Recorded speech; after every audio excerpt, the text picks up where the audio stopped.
Bismillahirrahmanirrahim. Assalamualaikum warahmatullahi wabarakatuh. Alhamdulillahi rabbil alamin. Wassalatu wassalamu ala asyrafil anbiya wal mursalin wa ala alihi wa sahbihi ajma'in. Raditu billahi rabba wa bil islam dina wa bi Muhammadin sallallahu alaihi wasallam nabiyya wa rasulah. Alhamdulillah, pertama kali kita puji syukur kepada Allah Subhanahu wa taala yang mana ia masih memberi taufik dan hidayah kepada kita. Salawat dan salam aku sampaikan kepada junjungan Nabi besar Muhammad sallallahu alaihi wasallam. Doa dan restu kukalungkan kepada para mujahidin dan para mujahidat yang sedang gugut, yang akan gugut di medan pertempuran demi untuk menyebarkan bendera hitam la ilaha illallah Muhammadur Rasulullah. Yang terhormat Dr. Musdalifah Nihaya SPSI MPD. Alhamdulillah, perkenalkan diri saya Arifin Sae dengan NIM 10519113423. Alhamdulillah, pada hari ini saya bisa menguraikan memek saya tentang ilmu jiwa.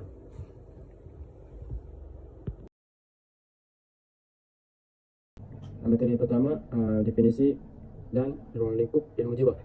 Definisi ilmu jiwa ataupun psikologi. Psikologi adalah cabang ilmu pengetahuan yang mempelajari tingkah laku manusia dalam hubungannya dengan alam sekelilingnya, mempelajari tingkah laku manusia dalam hubungannya dengan sesama manusia, dan mempelajari aktivitas-aktivitas yang tidak tempat dalam pernyataan-pernyataan, misalnya melamun, berfantasi yang tidak diekspresikan dan sebagainya.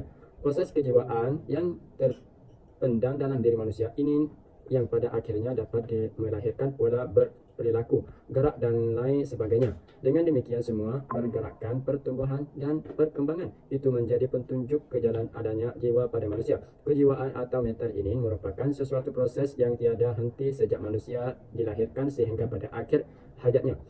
Pastinya seluruh proses ini akan harus dialami dan dijalani oleh setiap manusia di setiap waktu. Ilmu jiwa ini memiliki kontribusi yang sangat penting. Tidak bisa disangkal bahwa susah sejak lama ilmu ini telah digunakan sebagai landasan dalam pengembangan pengetahuan ilmiah pada masa sekarang sesuai dengan kemajuan pemikiran manusia. 2. Ruang lingkup psikologi ataupun ilmu jiwa secara lebih mendalam. Tentunya untuk mengetahui cakupan dari ilmu psikologi itu sendiri, ditinjau dari objek kajian dari psikologi adalah dapat dilihat pada dua hal, yakni 1. Psikologi yang menyelidiki dan mempelajari manusia. 2. Psikologi yang menyelidiki dan mempelajari hewan, dan umumnya lebih tegas disebut psikologi hewan. Hal ini dapat disebabkan dalam dua hal, yakni psikologi umum dan psikologi khusus. 1. Psikologi umum. Psikologi umum adalah psikologi yang menyelidiki dan mempelajari kegiatan-kegiatan atau aktivitas-aktivitas praksis manusia pada umumnya yang dewasa, yang normal dan yang beradab. Selain itu, psikologi memandang manusia seakan-akan terlepas dari manusia yang lain. 2. Psikologi khusus. Psikologi khusus adalah psikologi yang menyelidiki dan mempelajari segi-segi kekhususan dari aktivitas-aktivitas psikis manusia berupa hal-hal yang menyimpang dari psikologi itu sendiri. Misalnya psikologi pendidikan, psikologi kriminal, psikologi kepribadian, dan sebagainya. Terus, hubungan psikologi dengan ilmu lain. Psikologi sebagai yang menerupung atau mempelajari keadaan manusia. Sudah tentu psikologi mempunyai hubungan dengan ilmu-ilmu lain yang sama-sama mempelajari keadaan manusia. Hal ini akan memberi gambaran bahwa manusia sebagai makhluk hidup tidak hanya dipelajari oleh psikologi saja, tetapi juga dipelajari oleh ilmu-ilmu lain. Manusia sebagai makhluk budaya, maka psikologi akan mempunyai hubungan dengan ilmu-ilmunya itu sebagai berikut. 1. Hubungan psikologi dengan biologi. 2. Hubungan psikologi dan sosiologi. 3. Hubungan psikologi dan filsafat. 4. Hubungan psikologi dengan ilmu pengetahuan alam. Terus yang ketiga, implikasi psikologi bagi proses pendidikan. Adapun implikasi psikologi perkembangan dalam pendidikan adalah sebagai berikut. 1. Di dalam perkembangan seorang individu, tentunya seorang pendidikan juga harus tahu menempatkan dirinya terhadap perkembangan dengan memiliki metode atau cara pengajaran yang sesuai dengan tahap atau perkembangan individu yang akan didiknya. 2. Dengan memahami psikologi perkembangan, maka kita akan mengetahui tingkat kemampuan individu dalam setiap perkembangannya. 3. Untuk mengetahui pada perkembangan yang mana seorang bisa diberi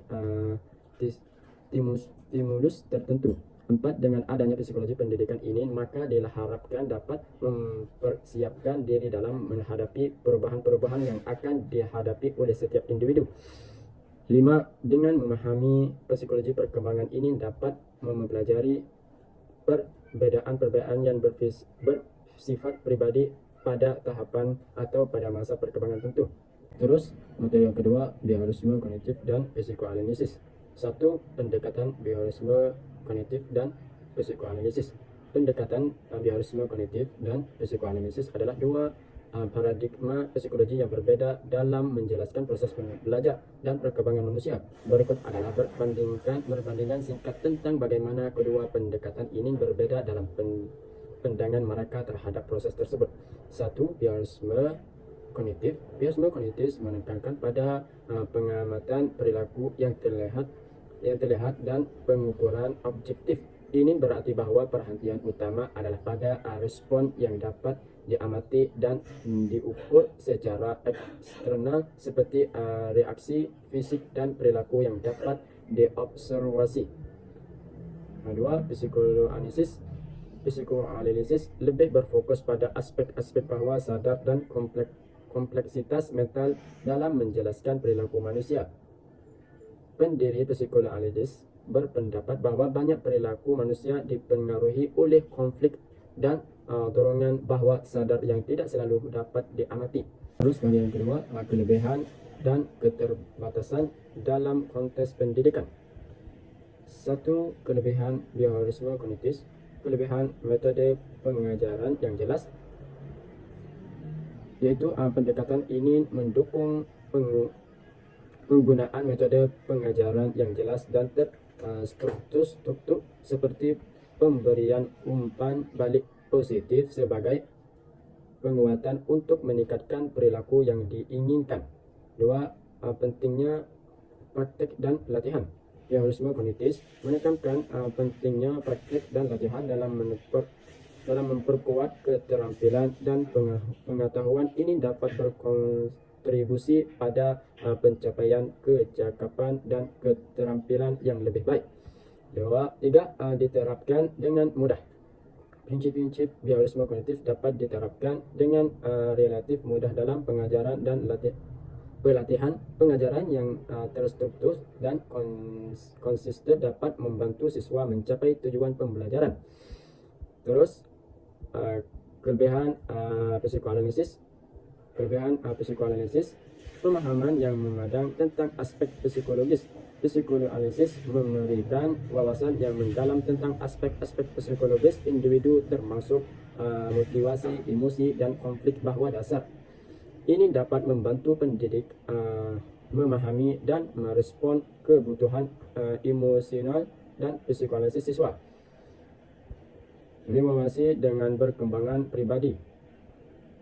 Pendekatan ini mengakui peran pengalaman masa lalu dan konflik psikoanalisis dalam pembentukan berperilaku individu. Ini dapat membantu pendidikan memahami perbedaan antara siswa dan merancang pendekatan pembelajaran yang lebih sesuai dengan kebutuhan individu. Terus bagian yang ketiga, metode penelitian dalam ilmu jiwa. 1. Observasi. Metode observasi merupakan salah satu teknik pengumpulan data yang dilakukan melalui sesuatu pengamatan yang disertai dengan adanya berbagai pencatatan terhadap keadaan atau perilaku objek sasaran. Metode observasi juga dapat diartikan sebagai sebuah aktivitas terhadap sesuatu proses atau objek yang dimaksud dengan merasakan dan memahami pengetahuan dari fenomena. Terus materi yang ketiga, berpikir. 1. Pengertian berpikir. Pengertian berpikir itu sangat banyak dan luas, di antaranya yaitu 1. Pikiran mempunyai pengertian yaitu sebagai salah satu kondisi letak hubungan antara sebagai pengetahuan yang lebih ada dalam diri seseorang yang lebih dikontrol oleh akal dan melibatkan kerja otak. Akal merupakan sebagian kekuatan yang mengendalikan pikiran. B. Berpikir adalah meletakkan hubungan antara bagian dari pengetahuan yang diperoleh manusia dengan akal yang dimiliki dirinya Pengetahuan yang dimaksud di sini yaitu mencakup segala konsep, gagasan, dan pengertian yang lebih dimiliki dan diperoleh oleh manusia. C. Berpikir mempunyai arti segala proses aktivitas psikis yang intensional. Maksudnya di mana seseorang mempunyai masalah, maka seseorang menggabungkan pengertian yang satu dengan yang lainnya untuk mendapatkan jalan keluar yang sedang dihadapinya. Terus dua, bentuk berfikir. Bentuk berfikir pecah kepada satu, yaitu proses berfikir. Dua, macam-macam berfikir. Tiga, tingkat-tingkat berfikir. Satu, proses berfikir. Menurut pendapat atau opini dapat diartikan sebagai hasil pekerjaan pikiran dalam meletakkan hubungan antara tangkapan sesuatu dengan yang lainnya, antara pengertian yang satu dengan pengertian yang lainnya. Terus macam-macam berfikir. Secara garis besar ada dua macam berfikir, diantaranya yaitu satu, berfikir utistik, dua, berfikir realistik. Berfikir utilistik ini sering disebut sebagai melamun. Maksudnya dengan berfikir utistik, seorang melarikan dari kenyataan dan melihat hidup sebagai gambaran-gambaran fantastis. Contoh berfikir otistis antara lain menghayal fantasi. Dua, berfikir realistik. Berfikir realistik atau sering pula disebut berfikir reasoning adalah berfikir dalam rangka menyesuaikan diri dengan dunia nyata. Terus tingkat-tingkat berfikir. Di dalam berfikir juga ada tingkatnya, diantaranya satu, berfikir kontrak, dua, berfikir skematis, tiga, berfikir abstrak. Di dalam tingkat berfikir isi ini memerlukan adanya situasi-situasi yang kontrak nyata tetapi tidak membutuhkan pengertian yang konkret, kerana pada umumnya berfikir konkret ini dimiliki oleh anak-anak kecil dan harus disajikan dengan peragaan secara langsung. Dua, berfikir skematis. Pada tingkatan ini seseorang bukan hanya membutuhkan data-data kenyataan ataupun pengertian yang konkret, tetapi juga memerlukan data-data yang disusun secara sistematis dan dapat memperlihatkan hubungan antara persoalan yang satu dengan yang lain sehingga menghasilkan kesimpulan. Tiga, berfikir abstrak. Tingkatan berfikir abstrak tidak membutuhkan banggang skema, simbol-simbolnya, melainkan membutuhkan tangkapan dan ingatan sendiri serta kecerdasan fikir sendirilah yang berperang memecahkan masalah. Terus materi yang keempat yaitu teori emosi. Satu, pengertian emosi dan regulasi emosi. Emosi seperti halnya perasaan yang juga membentuk suatu kontinum bergerak dari emosi yang bersifat positif sampai dengan yang bersifat negatif.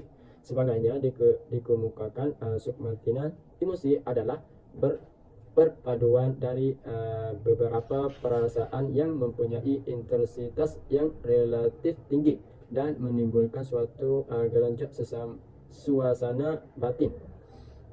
Menurut Surya, emosi merupakan warna afektif yang menyertai setiap perilaku individu. Beberapa perasaan-perasaan tertentu yang dialami pada saat menghadapi situasi tertentu. Terus kedua, bagaimana emosi itu diekspresikan. Emosi merupakan salah satu faktor yang mempengaruhi tingkah laku manusia. Kemampuan seseorang dalam mengarahkan dan menyesuaikan emosi terhadap sesuatu situasi akan berpengaruh pada perilaku dan hubungan sosial. Satu, memperkuat semangat apabila orang merasa senang atau puas atas hasil yang telah dicapai. Dua, melemahkan semangat apabila timbul rasa kecewa kerana kegagalan dan puncanya ialah timbulnya rasa putus asa.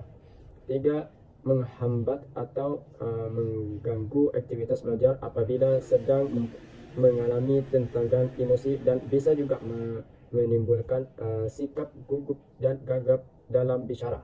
4. Mempengaruhi suasana emosional yang diterima dan dialami individu sesama kecilnya di kemudian hari, baik terhadap darinya sendiri maupun terhadap orang lain. Terus bagian yang ketiga, implikasi teori emosi bagi proses pendidikan. Salah satu tugas perkembangan yang cukup sulit bagi remaja adalah pencapaian kematangan emosional. Pencapaian kematangan emosional remaja dapat dikembangkan oleh bimbingan dan konseling. Pada pelaksanaan, banyak siswa yang belum mampu mengendalikan emosinya kerana pada satu sisi siswa yang merupakan sosok remaja cenderung terbawa oleh gejolak emosi, dan di sisi lain siswa dituntut untuk dapat menyesuaikan diri dengan lingkungan sekitar.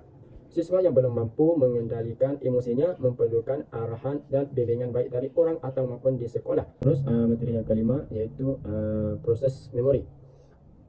Satu, prosesan informasi atau ingatan. Prosesan informasi dan peringatan adalah proses di mana para konsumen expose untuk menerima informasi menjadi terlibat dengan informasi tersebut, memperhatikan informasi, memahami informasi, mengingatnya, dan mencari kembali untuk digunakan di sana mendatang. Proses pengolahan informasi dalam ingatan dimulai dari proses penyalidian informasi, diikuti dengan penyimpanan informasi, dan diakhiri dengan mengungkapkan kembali informasi-informasi yang telah disimpan dalam ingatan. Terus dua, retrieval ingatan. Dalam bahasa Indonesia adalah mengambil kembali atau mengingatkan kembali.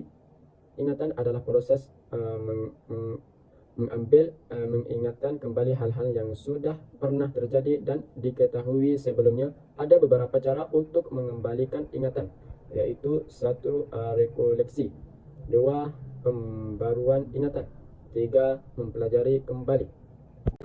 Terus yang ketiga, bagaimana lupa terjadi. Lupa adalah sesuatu proses di mana seseorang akan kehilangan ingatan jangka pendek. Proses lupa dapat pula dikatakan sebagai hilangnya kemampuan untuk menyebutkan kembali ataupun memunculkan apapun yang sudah dipelajari.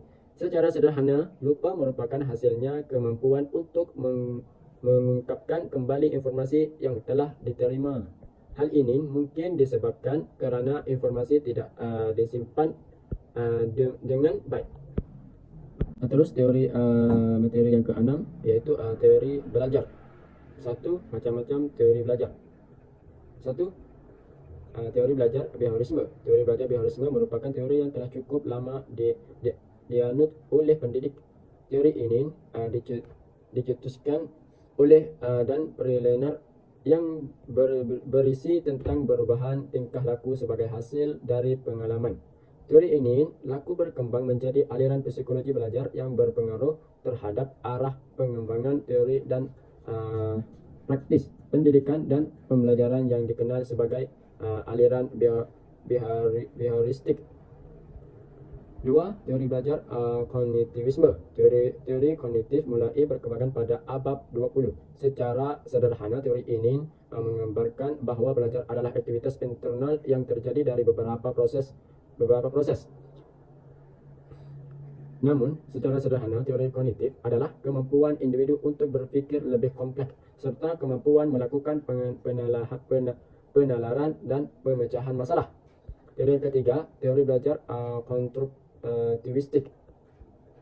Teori konstruktivisme didefinisikan sebagai pembelajaran yang bersifat generatif, yaitu tindakan menciptakan sesuatu makna dari apa yang dipelajari. Oleh ini lebih memahami pelajar sebagai kegiatan manusia membangun atau menciptakan pengetahuan dengan memberi makna pada pengetahuannya sesuai dengan pengalaman. Terus yang kedua, evaluasi bagi proses belajar. 1. Evaluasi formatis. Jenis evaluasi ini berlangsung selama proses pembelajaran. Guru menggunakan hasil evaluasi formatis untuk memantau kemajuan siswa, memberikan umpan balik dan menyesuaikan pengajaran agar sesuai dengan kebutuhan siswa. 2. Evaluasi sumatis. Evaluasi ini digunakan untuk mengevaluasi pencapaian akhir siswa pada akhir suatu periode pembelajaran seperti ujian akhir semester atau proyek akhir. 3. Evaluasi diagnostik. Jenis evaluasi ini dilakukan sebelum pembelajaran dimulai. Tujuannya adalah untuk mengidentifikasi ingat pengetahuan awal siswa sehingga guru dapat merancang pengajaran yang sesuai. 4. Evaluasi normatif. Evaluasi ini digunakan untuk membandingkan kemajuan siswa dengan siswa lain dalam kelompoknya. 5. Evaluasi kriteria rujukan. Evaluasi ini berfokus pada pencapaian siswa terhadap kriteria tertentu yang telah ditetapkan sebelumnya. 6. Evaluasi otonom. Jenis evaluasi ini mempelajari siswa kendali atau proses evaluasi mereka sendiri. 7. Evaluasi portofolio. Dalam evaluasi ini, siswa mengumpulkan sampel karya atau proyek yang mencerminkan kemajuan dan prestasi mereka sepanjang sesuatu periode. Terus yang ketiga, implikasi bagi proses belajar. 1. Menginformasikan pengajaran. 2. Identifikasi kesulitan siswa. 3. Memberikan umpan balik. 4. Pengambilan keputusan pendidikan. 5. Mengukur pencapaian tujuan pembelajaran. 6. Mendukung perkembangan profesional. 7. Transparansi dan komunikasi dengan orang tua. 8. Memotivasi siswa. Terus materi yang ketujuh yaitu konsep pertumbuhan dan perkembangan manusia. 1. Teori pertumbuhan dan perkembangan manusia. Teori pertumbuhan manusia. Teori pertumbuhan manusia adalah pendekatan yang digunakan untuk memahami bagaimana manusia tumbuh dan berkembang sepanjang kehidupan mereka. Teori perkembangan manusia. Selain terhadap pula 4 teori perkembangan manusia yang dikemukakan oleh para ahli yang terdiri dari sebagian berikut. 1. Teori empirisme. 2. Teori nativisme. 3. Teori naturalisme. 4. Teori konvergensi. Terus bagian yang kedua, perkembangan kognitif, moral, dan bahasa. Perkembangan kognitif dapat dipahami sebagai proses yang terjadi secara internal pada pusat susunan saraf ketika manusia tengah berpikir.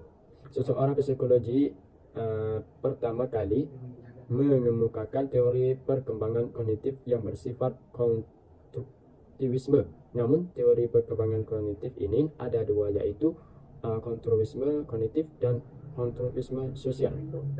Sebagai yang ketiga, implikasi bagi proses pendidikan. 1. Seorang pendidik perlu memahami sifat-sifat dan perbedaan-perbedaan individual. Di samping itu, memahami tentang dampak faktor-faktor lingkungan terhadap perkembangan individu akan memberi pendidikan atau timbangan yang optimatis tentang potensi-potensi yang penting ditumbuh kembangkan dalam dari semua peserta didik. 2. Mendorong siswa menentukan pilihan-pilihan sendiri untuk meningkatkan pertumbuhan. 3. Membantu peserta didik mengembangkan rasa kebutuhan melalui pendekatan spiritual parenting. Terus materi yang ke-8 yaitu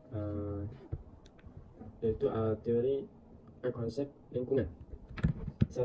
Ragam budaya. Ragam budaya merujuk pada keagamaan dan keberagaman. Elemen-elemen yang membentuk suatu kelompok atau masyarakat.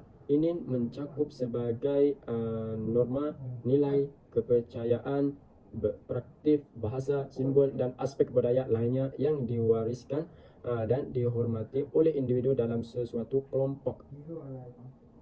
Ragam budaya mencerminkan kekayaan dan keunikan setiap kelompok manusia. Setiap kelompok budaya memiliki secara pandang dunia, pola perilaku dan sistem nilai yang khas. Dalam ragam budaya, kita dapat menemukan perbedaan dalam bahasa, adat istiadat, norma sosial, seni, dan aspek-aspek budaya lainnya yang membentuk identitas kelompok. Penting untuk diingat bahwa ragam budaya bukan hanya tentang perbedaan antara kelompok etnis, tetapi juga mencakup perbedaan dalam agama, dan gender, orientasi seksual, yang faktor-faktor lain yang mempengaruhi cara individu melihat dunia dan berinteraksi dengan masyarakat sekitarnya. Terus, bagian kedua, lingkungan sekolah. Lingkungan secara umum diartikan sebagai kesatuan dengan semua benda, daya, keadaan, dan makhluk hidup, termasuk manusia dan perilakunya, yang mempengaruhi kelangsungan kehidupan dan kesejahteraan manusia serta makhluk hidup lainnya. Lingkungan pendidikan pada hakikatnya merupakan sesuatu yang ada di luar individu maupun di dalam individu. Terus bagian yang ketiga, teman sebaya. Teman sebaya adalah individu yang memiliki kedudukan, usia, status, dan pola pikir yang hampir sama. Blazevich mengatakan bahwa teman sebaya definisikan sebagai kelompok sosial yang terdiri dari orang-orang dengan usia, pendidikan, atau status sosial yang serupa. Santrop mengemukakan bahwa teman sebaya adalah anak dengan usia atau tingkat kedewasaan yang sama. Berbagai persamaan tersebut berdampak pada pola interaksi yang dilakukan, yaitu interaksi secara berkelompok. Yang keempat, implikasi bagi proses pendidikan. 1. Pengaruh lingkungan fisik terhadap pembelajaran. 2. Pembentukan kesadaran lingkungan. 3. Pengembangan keterampilan berkelanjutan. 4. Integrasi materi pembelajaran. 5. Pendidikan untuk perilaku berkelanjutan. 6. Peran guru sebagai model perilaku. 7. Pembentukan karakter berbaris lingkungan. Terus materi yang ke-9 yaitu konsep kecerdasan pada manusia. 1. Menjelaskan kecerdasan intelektual, emosi, dan spiritual. Kecerdasan emosional. Kecerdasan emosional adalah kemampuan seorang untuk mengenali, memahami, mengelola, dan mengungkapkan emosi dengan baik, serta untuk mengenali dan memahami emosi orang lain. Ini melibatkan kesadaran dari terhadap emosi Anda sendiri, kemampuan mengatur emosi agar tidak terusak, kemampuan berempati terhadap perasaan orang lain. Terus yang kedua, memahami kreativitas dan bakat. Kreativitas adalah kemampuan mental untuk menghasilkan ide-ide baru, solusi-solusi inovatif, atau karya-karya seni yang unik.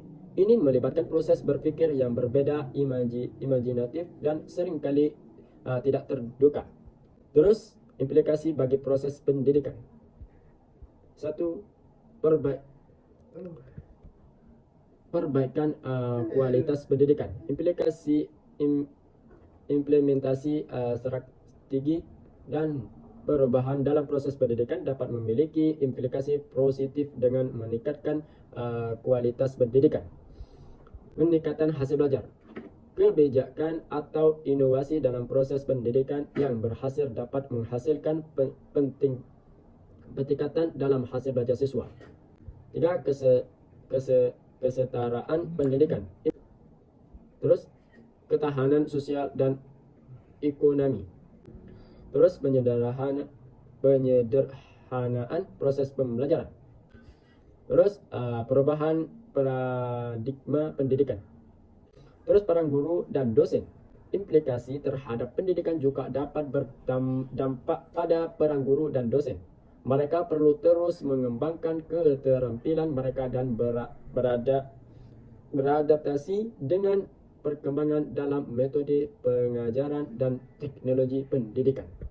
Terus materi yang ke-10 yaitu konsep motivasi belajar. 1. Pengertian motivasi belajar. Motivasi belajar adalah keadaan psikologis yang mendorong individu untuk aktif terlibat dalam kegiatan pembelajaran. Ini melibatkan faktor-faktor internal dan eksternal yang memotivasi seseorang untuk belajar, mencapai tujuan pembelajaran dan meraih prestasi akademis. Motivasi belajar mencakup dorongan batin, kegiatan untuk tumbuh dan kepuasaan dalam pencapaian sebagai landasan psikologis. Yang kedua, konsep motivasi belajar. Satu, faktor internal eksternal. Contoh, internal seorang siswa memiliki rasa ingin tahu yang kuat terhadap topik tertentu karena ketertarikan pribadi. Dua, teori motivasi. Contoh, seorang siswa mungkin tidak dapat sepenuhnya fokus pada pembelajaran jika kebutuhan dasarnya seperti rasa aman atau persahabatan tidak terpenuhi. Tiga, tampak motivasi belajar. Contohnya, siswa yang termotivasi mungkin lebih aktif berpartisipasi dalam diskusi kelas dan kegiatan pembelajaran. Empat, strategi meningkatkan motivasi belajar. Contoh, guru yang menciptakan kelas yang mendukung dan merangsang akan meningkatkan motivasi belajar siswa. Yang ketiga, faktor-faktor yang mempengaruhi motivasi belajar. Satu, kebutuhan dasar. Dua, rasa diri. Tiga, tujuan pribadi. Empat, keingetahuan dan rasa ingin tahu. Lima, lingkungan pembelajaran. Enam, ekspektasi dan harapan. Satu, kebutuhan dasar. Contohnya, seorang siswa yang merasa tidak aman atau tidak memiliki rasa penuh perut mungkin sulit untuk fokus pada pembelajaran. Dua, rasa diri. Contohnya, seorang siswa yang mendapatkan pujian atau pengakuan atas pencapaian mungkin lebih termotivasi untuk terus berprestasi. Tiga, tujuan pribadi. Contohnya, seorang siswa yang memiliki tujuan untuk masuk perguruan tinggi tertentu mungkin lebih termotivasi untuk belajar dengan tekun.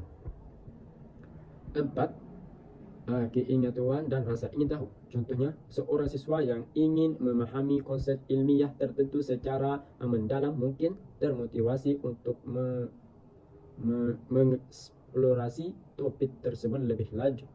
Lima, lingkungan pelajaran. Contohnya, siswa yang merasa didukung dan terlibat dalam lingkungan pembelajaran yang positif cenderung memiliki motivasi belajar yang lebih tinggi. Enam, ekspektasi dan harapan.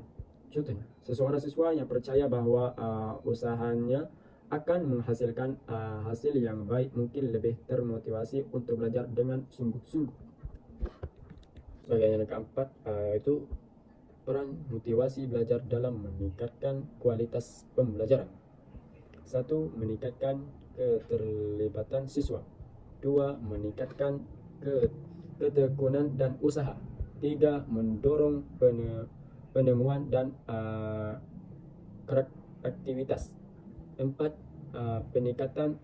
peningkatan kualitas hasil akademis. Lima, pembentukan sikap positif terhadap pembelajaran. Enam, meningkatkan kemandirian dan tanggung jawab. Terus, yang kelima yaitu aplikasi konsep motivasi belajar terhadap proses pendidikan. Satu, rancangan kurikulum yang relevan. Dua, penerapan metode pelajaran yang beragam. Tiga, memberikan dukungan dan umpan balik yang positif.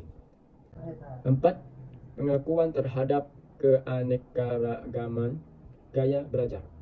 Lima, membangun hubungan guru siswa yang positif. Hubungan positif antara guru dan siswa dapat menjadi faktor penting dalam motivasi belajar. 6. Memberikan autonomi dan tanggung jawab. 7. Mengatasi tantangan dan kegagalan. 8. Melibatkan orang tua dan komunitas. Terus materi yang ke-11 yaitu konsep bimbingan belajar. 1. Diagnosis kesulitan belajar. Diagnostis kesulitan belajar adalah suatu proses upaya untuk memahami jenis dan karakteristik serta latar belakang kesulitan belajar dengan menghimpunan dan mempergunaan berbagai data informasi selengkap dan seobjektif mungkin sehingga memungkinkan untuk mengambil kesimpulan dan keputusan serta mencari alternatif kemungkinan pemecahan. Dua prinsip dasar pengajaran dan remedial. 1. Keterlibatan aktivitas mahasiswa. Dosen harus menciptakan lingkungan belajar dan mendorong partisipasi aktif mahasiswa. Mahasiswa seharusnya tidak hanya menjadi penerima informasi, tetapi juga menjadi pembelajar yang aktif dan berpikir, bertanya, dan berdiskusi. 2. Relevansi dan keterkaitan materi. Materi yang diajarkan harus relevan dengan kehidupan mahasiswa dan dapat dihubungkan dengan pengalaman mereka. 3. Penggunaan beragam metode pengajaran. Dosen sebagainya menggunakan berbagai metode pengajaran seperti ceramah, diskusi, proyek, dan demonstrasi. 4. Penggunaan teknologi dan sumber daya pendukung. Pemanfaatan teknologi dan sumber daya pendukung seperti media, audio, visual, perangkat lunak pembelajaran dan perpustakaan dapat memperkaya proses pengajaran. 5. Pemberian umpan balik. Dosen harus memberikan umpan balik konstruktif kepada mahasiswa tentang kemajuan mereka sehingga mahasiswa tahu di mana mereka harus meningkatkan diri. Yang ke-6, pembedaan setiap siswa memiliki tingkah kemampuan dan gaya belajar yang berbeda. Terus, yang terakhir, implikasi bagi proses pendidikan. 1. Peningkatan pemahaman siswa. 2. Motivasi belajar. Bimbingan belajar dapat meningkatkan motivasi siswa dengan memberikan dukungan dan arah-arahan yang positif, membantu mereka mengatasi hambatan belajar dan merangsang minat terhadap pembelajaran. 3. Pengembangan keterampilan. Melalui bimbingan pelajaran, siswa dapat mengembangkan keterampilan studi, pemecahan masalah, dan manajemen waktu yang membantu mereka dalam keberhasilan akademis. Yang keempat, pengenalan potensi siswa. Bimbang belajar membantu mengidentifikasi potensi dan bakat unik setiap siswa. 5. Keterlibatan orang tua. Dengan melibatkan orang tua dalam proses bimbingan belajar, pendidikan menjadi lebih kolaboratif, meningkatkan dukungan keluarga terhadap pembelajaran anak dan menciptakan lingkungan yang kondusif bagi pertumbuhan akademis. Yang keenam, penyesuaian kurikulum. Belajar dapat memberikan wawasan kepada pendidikan untuk menyesuaikan kurikulum agar lebih responsif terhadap kebutuhan dan kemampuan individu siswa. Yang ketujuh, pemecahan masalah belajar. Bimbingan belajar membantu siswa mengatasi hambatan belajar dengan memberikan dukungan khusus, mengidentifikasi area yang memerlukan pengertian dan mengembangkan strategi pemecahan masalah. Terus materi yang ke-12 yaitu asesmen proses dan hasil belajar. 1. Hakikat asesmen proses dan hasil belajar. Istilah asesmen proses adalah hasil belajar merupakan sesuatu kegiatan guru selama rentang pembelajaran yang berkaitan dengan pengambilan keputusan tentang pencapaian kompetensi peserta didik yang memiliki karakteristik individual yang unik. Dalam rangka pengambilan keputusan tersebut diperlukan pada sebagai informasi yang diandalkan sebagai dasar pengambilan keputusan. Terus, prinsip asesmen proses dan hasil belajar. 1. Memandang asesmen dan kegiatan pengajaran secara terpadu sehingga penilaian berjalan bersama-sama dengan proses pembelajaran. 2. Mengembangkan tugas-tugas asesmen dan bermakna terkait langsung dengan kehidupan nyata. 3. Mengembangkan strategi dan mendorong dan memperkuat asesmen sebagai evaluasi dari siswa. Terus melakukan sebagai strategi asesmen di dalam program pembelajaran untuk menyediakan sebagai jenis informasi tentang hasil belajar peserta didik. Terus yang ketiga, metode asesmen proses dan hasil belajar. Asesmen dalam proses pembelajaran memang terbagi dua. Asesmen formatis merupakan penilaian yang dilakukan saat proses pembelajaran berlangsung, sedangkan asesmen sumatis merupakan penilaian yang dilakukan pada akhir pembelajaran. Keduanya memang merupakan penilaian yang ada dalam proses pembelajaran. Namun asesmen formatis umumnya dilakukan saat proses pembelajaran sesuatu bab sedang berlangsung. Kemudian asesmen merupakan penilaian kumulatif di akhir pembelajaran. Terus yang keempat, teknik asesmen proses dan hasil belajar. Untuk mengumpulkan informasi tentang kemajuan belajar siswa dapat dilakukan dengan teknik tes maupun non-tes. Baik untuk mengakses proses belajar maupun hasil belajar. Untuk mengumpulkan informasi tersebut pada prinsip adalah cara asesmen kemajuan belajar peserta didik terhadap pencapaian standar kompetensi dan kompetensi dasar. Asesmen kompetensi dasar dilakukan berdasar indikator-indikator pencapaian hasil belajar, baik berupa dominal, kognitif, afektif maupun psikomotor. Setidaknya ada 7 ragam teknik yang dapat digunakan, yaitu penilaian sikap, penilaian tertulis, penilaian projek, penilaian produk, penggunaan portfolio, dan penilaian diri. Terus implikasi dalam proses pembelajaran. Satu, asesmen merupakan bagian integral dari proses pembelajaran sehingga tujuan asesmen harus sejalan dengan tujuan pembelajaran. 2, asesmen harus didasarkan pada tujuan pembelajaran secara utuh, mengukur ragam kognitif, afektif maupun psikomotorik, mengacu pada taksonomi Bloom yang telah direvisi. 3, menentukan kriteria keberhasilan, baik kriteria dari keberhasilan proses belajar dan dilakukan siswa ataupun kriteria keberhasilan dari kegiatan mengajar yang dilakukan oleh pendidik serta keberhasilan program pembelajaran secara keseluruhan. Yang keempat, untuk memperoleh hasil asesmen yang maksimal yang dapat menggambarkan proses dan hasil yang sesungguhnya, asesmen dilakukan sepanjang kegiatan pengajaran ditunjukkan untuk motivasi dan mengembangkan kegiatan belajar anak, kemampuan mengajar guru, dan untuk kepentingan penyempurnaan program pengajaran. Yang kelima, dalam pelaksanaan asesmen pembelajaran, ranah afektif merupakan kegiatan yang berkaitan dengan mengukur dan menilai aspek psikologis yang berupa proses dan hasil belajar yang bersifat aktivis. Karena itu, asesmen hendaknya dilakukan dengan cermat dan penuh perhitungan, termasuk memperhatikan sebagai keterbatasan sebagai berikut. Terus materi yang ke-13 yaitu konsep kesehatan jiwa. 1. Pengertian jiwa yang sehat. Sehat dan sakit selalu menyatu dalam kehidupan manusia sehingga pengenalan konsep sehat dan sakit baik secara fisik maupun fisikis merupakan bagian dari pengenalan manusia terhadap dirinya dan lingkungan sekitar.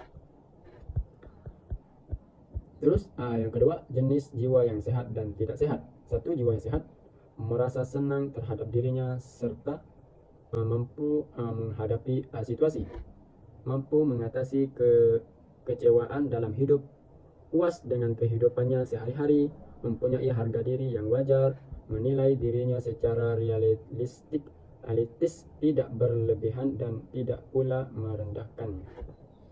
2. Merasa nyaman berhubungan dengan orang lain serta mampu mencintai orang lain, mempunyai hubungan pribadi yang tetap, dapat menghargai pendapat orang lain yang berbeda, merasa berbagian dari suatu kelompok, tidak mengakali orang lain, dan juga tidak membiarkan orang lain mengakah dirinya. Yang ketiga, mampu memenuhi tentu hidup serta menetapkan tujuan hidup yang realistik, mampu mengambil keputusan, mampu menerima tanggung jawab, mampu merancang masa depan, dapat menerima ide dan pengalaman baru, puas dengan pekerjaannya. Terus jiwa yang tidak sehat sering berpikir saya gagal, semua terjadi karena salah saya. Tidak ada hal yang baik dalam hidup saya tidak berharga, tidak berharga lagi. Saya adalah orang jahat, tidak ada masa depan, tidak ada gunanya lagi mencoba. Sering merasa bersalah, bimbang, mudah tersinggung, kecewa, frustasi, merendah menderita, tidak percaya diri, sedih. Terus merasa kondisi kesehatan terganggu, mudah lelah sepanjang waktu, hampa, sakit kepala atau pegal-pegal, rasa tidak nyaman di perut, sulit tidur, terlalu banyak tidur, perubahan nafsu makan dan atau berat badan, tidak berdaya. Terus faktor jiwa yang tidak sehat.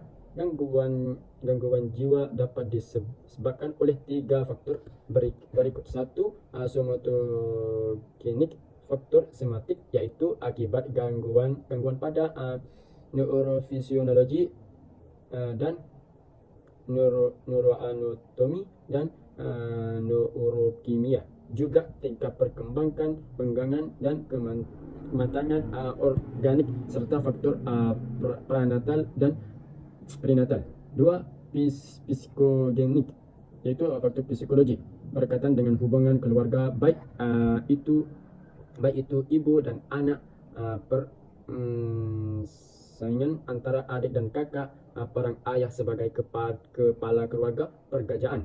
Kemudian faktor inteligensi, kuasa diri pola, ada adaptasi dan tingkat perkembangan emosi juga memengaruhi individu untuk mampu menghadapi masalah.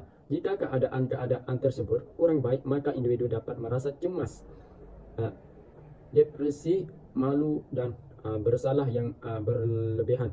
3. Faktor sosial budaya mencakup faktor kestabilan keluarga, tingkah emosi, pola mengasuh anak, perumahan, dan kanda kelompok minoritas seperti pengaruh rasial dan keagamaan, fasilitas kesehatan.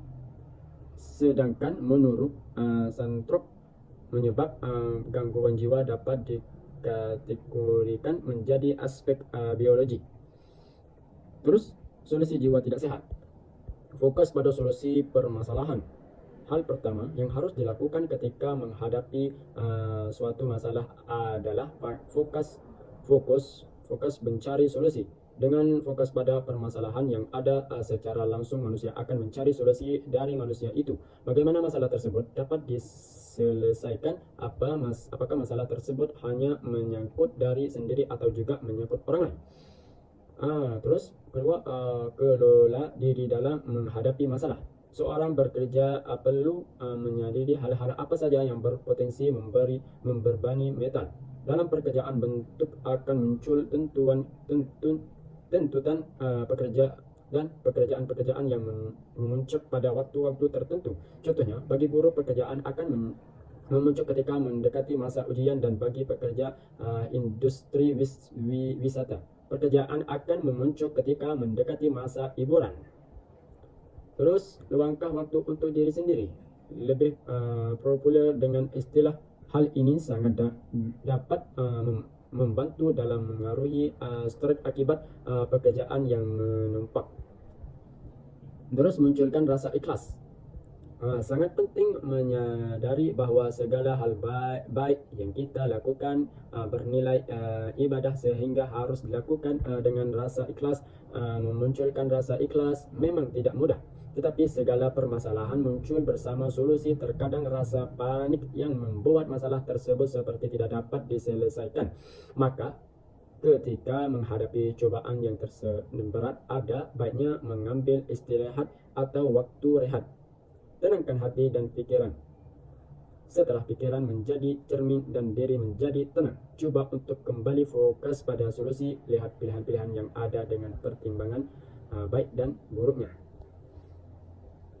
Baik, alhamdulillah, sekadar itu saja yang saya ingin menguraikan tentang memap percakapan dengan ilmu jiwa.